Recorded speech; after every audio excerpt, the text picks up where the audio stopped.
Hey guys, we are here in the Jimmy and Christine Muller kitchen. Hey Christine. Hey. And come down here. We are filling up a big old pot full of water. And you might be wondering, why is Jimmy filling up a pot full of water? Well, today I'm going to show you how to make mashed cauliflower. Oh yes, the great mashed cauliflower. You've heard me talk about it so much, and it's certainly something that a lot of low-carbers like to eat because it's something that is easy to make. You can put it in a big old pot like this, and you can keep it in your fridge, and as you want to eat some mashed cauliflower, it's a whole lot better than what? Mashed potatoes. Yeah, mashed potatoes. You might as well have mashed rat poison. But anyway, today we're going to cook that. Now I have this up on a pretty high boil, about medium-high heat.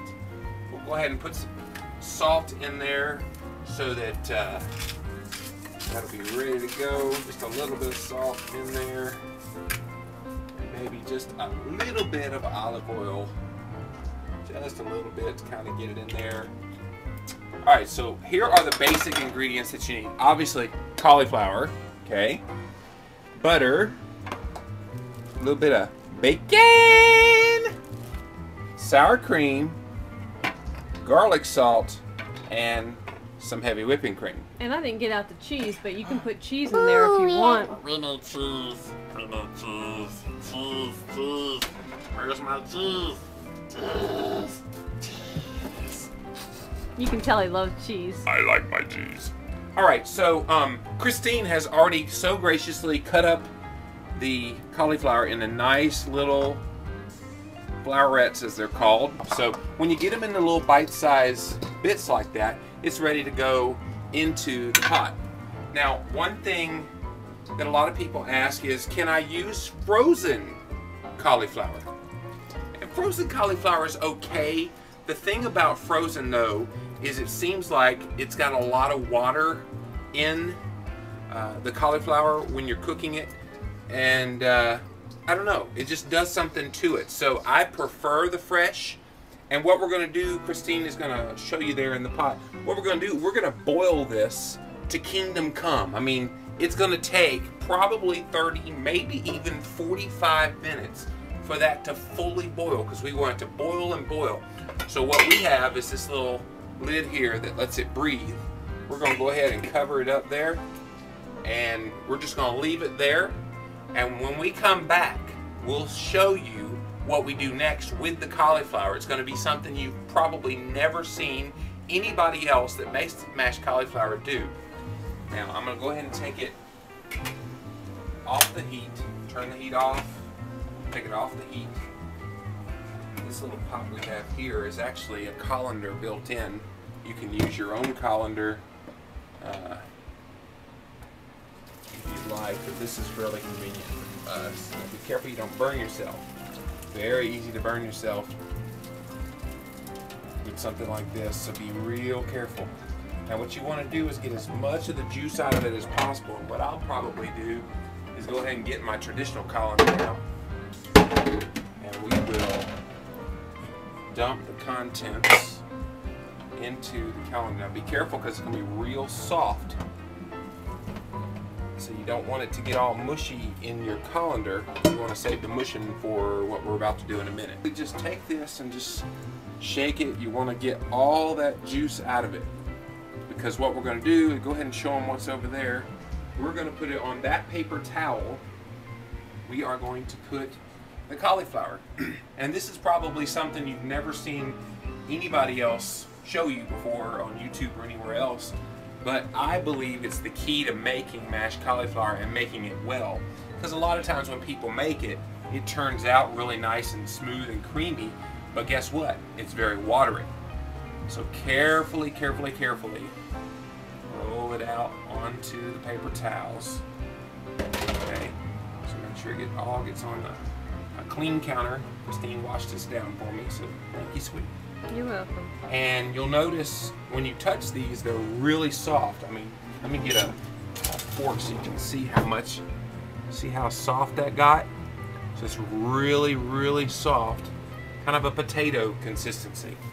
So now what you want to do is we want to soak up all of that water that has been boiled into it the last 40-45 minutes. So we're going to get a whole bunch of paper towels.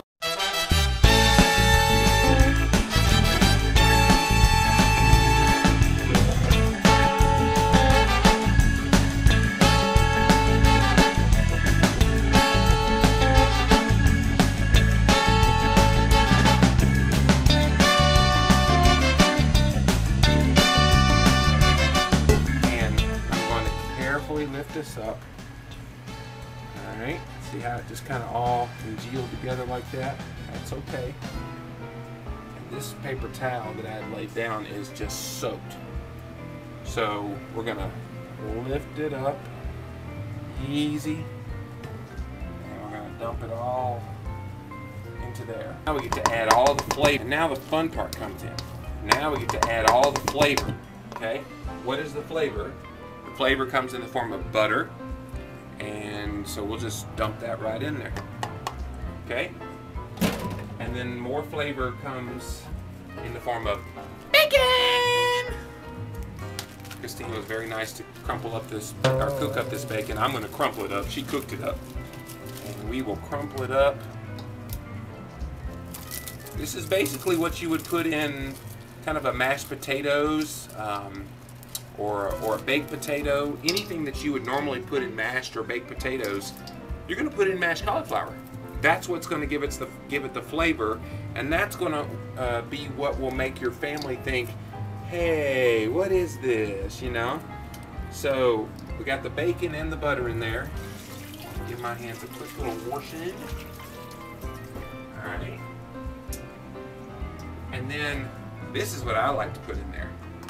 Sour cream, because you know in your healthy low-carb lifestyle you can have sour cream. Alright, so we're gonna sour cream this bad boy up about like that. Maybe one more little dollop. Little? Right. Yeah, you know I had to get my sound effects in there. Little bit, and then just a little bit of heavy whipping cream. You don't want a whole lot of liquid in this because we've done our best to try to keep the liquid out of it. So, so that's kind of, you don't want to overdo it when you're putting in liquid. So we'll put in just a little bit of heavy whipping cream just to kind of make it so that it will be good. All right. And then we will go with some garlic salt. Christine's like, yeah, baby. All right. And last but not least is my favorite thing to put in mashed cauliflower, and that's the cheese. Cheese! Alright. So we'll just crumple up the cheese to start mixing all that together. Alright. And when we come back, I will show you one more thing that you can do that will make this incredible. Okay? So we'll be right back. Just like mashed potatoes. Now I have it back on the eye on a kind of medium to low heat. All that cheese and everything we put in there, we want to make sure it melts. It gets real ooey and gooey. That is all the time we have for this edition of Living La Vida Low Carb on YouTube. We're at episode 52, and this was how to make mashed cauliflower. Come back again next time. We'll have more healthy low carb lifestyle stuff. So we'll see ya!